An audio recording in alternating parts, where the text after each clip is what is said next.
नमस्कार, आप देख रहे हैं सिटी पोस्ट लाइव और मैं हूं आपके साथ हर्षिता प्रताप सिंह।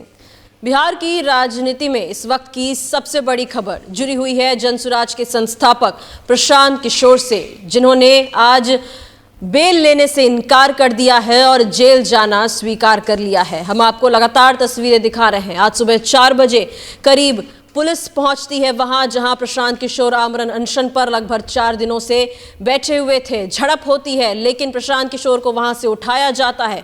मेडिकल चेकअप होता है, फिर सिविल कोर्ट में पेशी होती है। कोर्ट उन्हें बेल देने को तैयार थी, जमानत देने को तैयार थी, लेकिन इनकार कर दिया प्रशांत किशोर ने। और अब उन्होंने जेल जाना क्यों स्वीकार कर लिया है, कई सवाल उठ रहे हैं और इन तमाम सवालों का जवाब जानने की कोशिश करते हैं वरिष्ठ पत्रकार दीपक शर्मा जी से।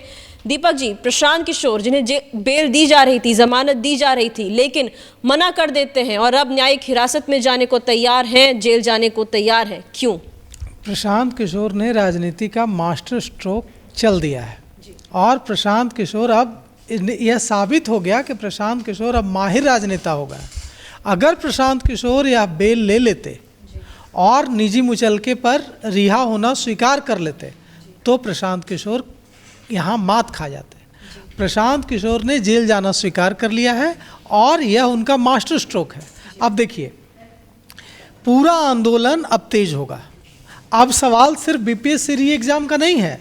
सवाल यह है कि जो व्यक्ति हमारे लिए ठंड में गांधी मैदान में बैठा था, 4-5 दिनों से उपवास पर था, 4-5 दिनों से भूख हड़ताल कर रहा था, अब उस व्यक्ति को पीट कर, घसीट कर जेल में डाल दिया गया।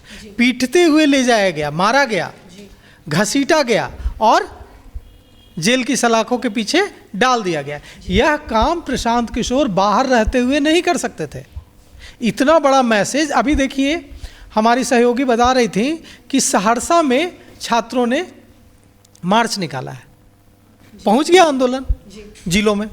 अब आप पटना में कंट्रोल कर सकते हैं।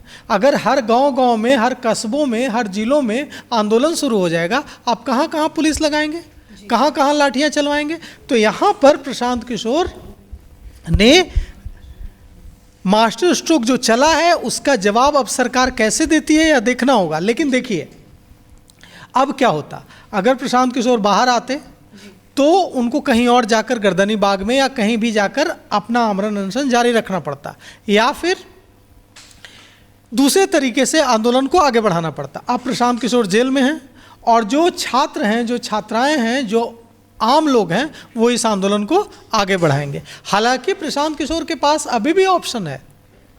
आप अगर देखेंगे तो कई नेताओं के साथ ऐसा हुआ है कि वे आमरण अनशन पर थे, पुलिस ने उनको गिरफ्तार किया और जेल में डाले जाने के बाद भी प्रशांत किशोर के पास ये ऑप्शन है, विकल्प है कि वे आमरण अनशन अपना जारी रख सकते हैं। कौन फोर्स करेगा उनको?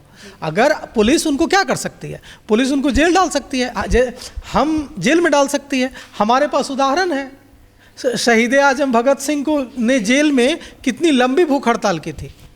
हम प्रशांत किशोर की तुलना नहीं कर रहे हैं शहीद आजम भगत सिंह से, ऐसा करना जल्दबाजी होगी। अभी प्रशांत किशोर को बहुत लाठियां खानी है, लेकिन उनके सामने शहीद आजम भगत सिंह का उदाहरण तो है कि अगर शहीद आजम भगत सिंह 30 दिन और 35 दिनों तक, 30 दिनों से भी ज़्यादा चला था उनकी भूख हड़ताल जेल में, तो यह उनके सामने उदाहरण तो है कि हाँ, वो भी जेल में जाए और आमरण अनशन अपना जारी रखें और युवाओं को, बिहार के युवाओं को मैसेज दें कि देखो तुम्हारे लिए मुझे पुलिस ने जेल में डाल दिया, लेकिन देखो यहाँ जेल में आकर भी हम अपनी लड़ाई जारी रख रहे हैं। प्रशांत किशोर को, जैसा कि हम लगातार बता रहे हैं दर्शकों को, अब जेल जाना पड़ रहा है। ऐसे में वो तो जेल के अंदर रहेंगे, लेकिन उनके जो समर्थक हैं, जो बीपीएससी अभ्यर्थी हैं, वो जेल के बाहर हैं। अब क्या उनका आगे का जो रोड मैप है वो क्या होने वाला है? कैसे जो अभ्यर्थी हैं, क्योंकि लड़ाई तो ये अभ्यर्थियों की है, री एग्जाम को लेकर है, ऐसे में कैसे ये जो पूरा आंदोलन है आगे बढ़ेगा? नहीं रही अब यह लड़ाई अभ्यर्थियों की नहीं रही हर्षिता। अब यह लड़ाई बहुत बड़ी हो गई है। अब यह लड़ाई न अभ्यर्थियों की रही, न यह लड़ाई अब बीपीएससी री एग्जाम की रही। अब यह देखिए, सरकार ने जिस तरीके से, देखिए, मारना नहीं चाहिए था, वहीं पर सरकार चूक गई।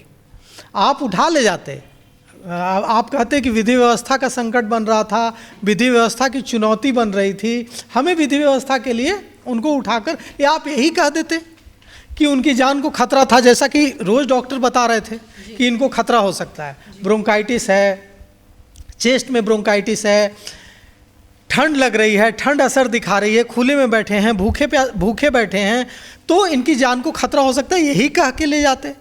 लेकिन कहाँ पुलिस चूक गई, कहाँ सरकार चूक गई, एक थप्पड़ ने सरकार को बैकफुट पर ला दिया है। आपने क्यों मारा? आप गिरफ्तार करने आए थे, आप गिरफ्तार करके ले जाते। एक पुलिसकर्मी प्रशांत किशोर को थप्पड़ मारता है, और प्रशांत किशोर क्या कर रहे हैं? प्रशांत किशोर ने तो साबित कर दिया कि वे सचमुच वे गांधी के अनुयायी हैं। जब उन्हें थप्पड़ मारा गया, उसके बाद जब उन्हें ले जाया जा रहा था, तो उनके समर्थकों ने जमकर वहां हंगामा करने की कोशिश की। प्रशांत किशोर क्या करते हैं? प्रशांत किशोर गाड़ी से उतरते हैं और अपने पुलिस के साथ और अपने समर्थकों को शांत कराते हैं। तो अब प्रशांत किशोर ने तो साबित कर दिया कि हाँ, हम सिर्फ बापू की बात नहीं करते हैं, हम सिर्फ महात्मा गांधी की बात नहीं करते हैं, हम उनके आदर्शों को, उनकी तकनीक को, उनके तरीकों को अपनाते भी हैं। कि जो व्यक्ति थप्पड़ खा रहा है, जिसे एक पुलिसकर्मी सार्वजनिक रूप से थप्पड़ मार रहा है, वह व्यक्ति अपने समर्थकों को शांत करा रहा है। वो कह रहा है कि नहीं नहीं, आप शांत हो जाइए, कोई उपद्रव मत कीजिए, कानून का पालन कीजिए। यही तो बापू का, यही तो महात्मा गांधी का आदर्श है। जैसा कि आपने कहा कि अब ये जो लड़ाई है केवल अभ्यर्थियों की नहीं रही, अब मामला जो है बहुत आगे बढ़ गया है। प्रशांत किशोर को खास तौर पर जिस तरीके से थप्पड़ मारा गया, क्या उस थप्पड़ की गूंज नीतीश कुमार को सुनाई देगी? क्योंकि अब तक पूरे मामले में चुप हैं। देगी जी। क्या कोई बड़ा कदम उठाया जाएगा अब सरकार? नीतीश कुमार को इस थप्पड़ की गूंज सुनाई देगी। ये जो थप्पड़ देखिए, प्रशांत किशोर ने अपनी पार्टी बनाई, प्रशांत किशोर अपनी पार्टी को एस्टैब्लिश करने की कोशिश कर रहे थे, और सरकार ने उनको कहा कि आइए आप हीरो बनिए, आप आइए, आपको हम हीरो बना देंगे। यह बहुत बड़ी, मतलब देखिए, आप गिरफ्तार करने से प्रशांत किशोर हीरो नहीं बनते। इस थप्पड़, ये मैं आपको बता रहा हूं हर्षिता, यह थप्पड़ प्रशांत किशोर को नायक बना देगी। ये जो फुटेज, ये जो थप्पड़ मारने का जो फुटेज बार बार बिहार के, हाँ, बार जो लाखों बार जो बिहार के युवा देखेंगे ना, और जब देखेंगे तब उनके मन में जाएगा, तब उनके मन में यह ख्याल उठेगा, आएगा कि इस व्यक्ति ने हमारे लिए थप्पड़ खाया। चलिए, प्रशांत किशोर को थप्पड़ मारा गया, उठाया गया, घसीटते हुए ले जाया गया, मेडिकल चेकअप के बाद उन्हें कोर्ट में जब पेश किया जाता है, तब उन्होंने बड़ा मास्टर स्ट्रोक खेल दिया। जमानत लेने से इनकार किया, शर्त को मानने से इनकार किया, और अब न्यायिक हिरासत में उन्हें भेजा जा चुका है। और वो तस्वीरें भी हमने आपको दिखाई जब वो जेल में थे, जब वहां से कोर्ट परिसर से निकल रहे थे। हजारों और बात मैं कहना चाहता हूं कि अभी यहाँ पर हर्षिता, प्रशांत किशोर के पास ये ऑप्शन है, यह विकल्प है कि वो जो भगत सिंह का तरीका है वो अपनाएं, और वहाँ जेल में अपना आमरण अनशन जारी रखें। जी, उन्होंने ऐलान कर दिया है कि जारी रहेगा। अब जब वो जेल में अपना आमरण अनशन जारी रखेंगे, तो इसकी जो गूंज है ना, जो आपका सवाल था कि इसकी गूंज बहुत दूर तक जाएगी।